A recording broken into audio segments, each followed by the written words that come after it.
We're here with Matt from the Gibson Custom Shop. Matt, why don't you tell us a little bit about what you do first? I know because you're a hell of a guy. That's a tough one. And this guy knows a lot of stuff. Well, I guess if I had an alternate title, it would be Guitar Geek. So yeah. I have several goals at Custom Shop, but if we can make our guitars undeniable, both in the way they look and feel and the way they sound, then I'm happy. Yeah. So that's the goal, and I feel like this year we've set, we raised the bar, pushed the limit, and just set, outstanding precedents for what we're able to do at Custom Shop.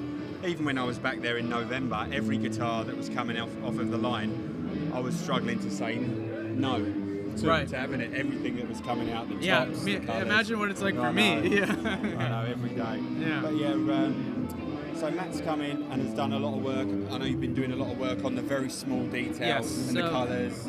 Yeah, so basically what you'll see across the reissue line this year is little tweaks. So then that's what you'll see. Yeah. Under the hood, there's a lot of tweaks. But I just want to say, if you bought a guitar in 2018 or 2017, it's not null and void. These are very, very small changes. This is like, very. I mean, there's not much left to do. We're right at the pinnacle. Yeah. But some might call them trivial. Yeah.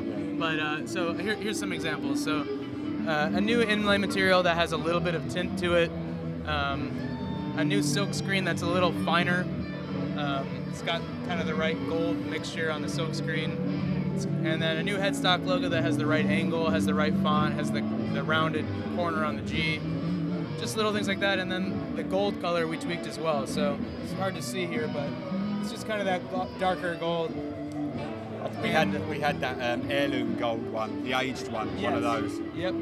That thing was unreal. Yeah, that's got that more of a greeny tint to that one. Yeah, well, we're using the original mixture of gold and the bronzing powder, and the ratio of that to the green and the lacquer.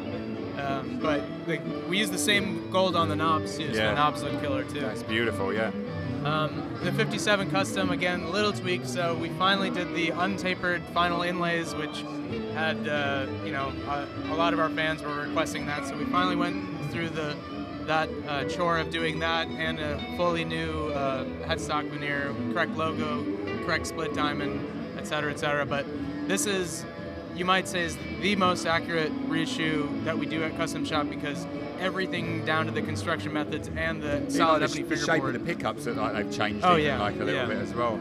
So anyway, basically this wall goes from 54 all the way through 68. So we got 54, 57. You got the juniors and double specials. Cuts, looking good.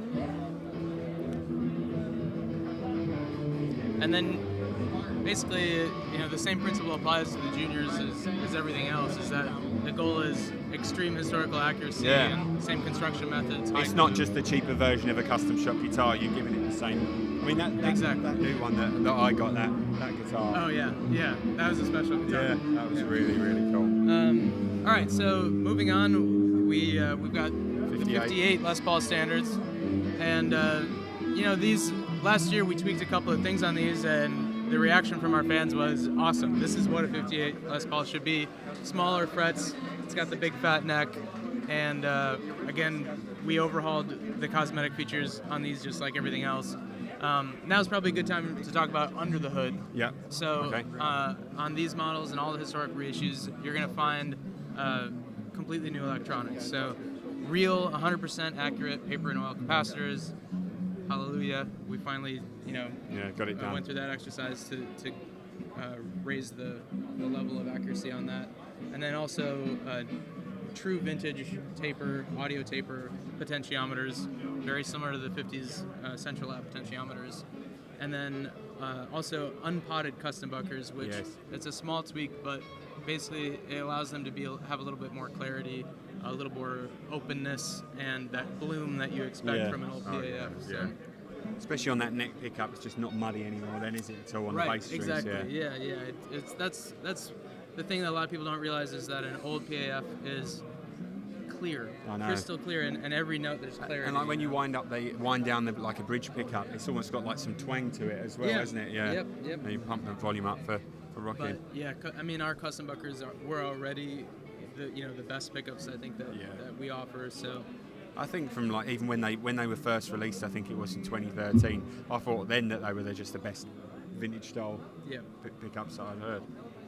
So these are our 59 Les Pauls, which it's a special model for a special year. It's the 60th anniversary, and these will include little collateral assets like this backplate medallion and a gold book certificate of authenticity, a couple of special hang tags, and I saw those, the tags on Instagram. It's like those few little bits of case candy. Just the customers love that stuff.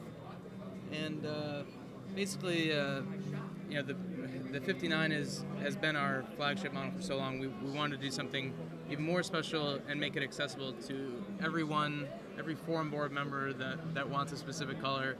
We did it, so there are 10 different colors available. There are 2 different fingerboard woods available. Oh yeah.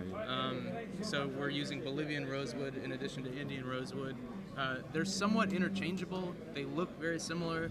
I would say if you had to make a distinction, it would be that Bolivian rosewood is a little bit more dense, and could compare more similarly to Brazilian rosewood. Is it generally a bit darker in color as well? Or? It can be lighter, but what we source specifically is we try to source the darker stuff. Yeah. So that's an important factor. I don't know what I would choose personally. I don't think you can go with wrong. Like really light fingerboards right. at all. Yeah. It's all nice. So, and it's actually very hard for me to tell them apart. But but it'll be on our product menu. So this is the main kind of burst wall that we've got here with a lot of the different colours. We did something for everybody, and this is like this is like the a modern, almost like the 90s reissue style way of doing it. Yeah. So maybe not the most historically accurate, but certainly it pulls every bit of figure out of that top. And we use a little bit of enhancer on this particular model. And are you using specific types of grains that match with separate colours best? So if you pick out a top, would it then be applied to a specific colour, or? I don't think that's the intention. Day by day. But the way it kind of works out is that we've got incredible tops, and you could use that top on any one of these colors. Especially these more kind of like the ones with the less fade on them. They've a lot of them from me, looking at it, they have got similar kind of tops to them, haven't they? Right. Yeah. Yeah. I mean, sometimes it just works out that way. That the maple that we source has a little bit more quilt in it, but typically what we're looking for is highly figured Eastern maple. I like this kind of stuff. Yeah, the mismatched tops, that's kind of what a Les Paul Standard is all about. Yeah. My favorite finish might be the Cherry T-Burst, which, look at that thing. Yeah. That kind of just looks like what a 59 burst looks like if you kept it in pretty good condition. Yeah.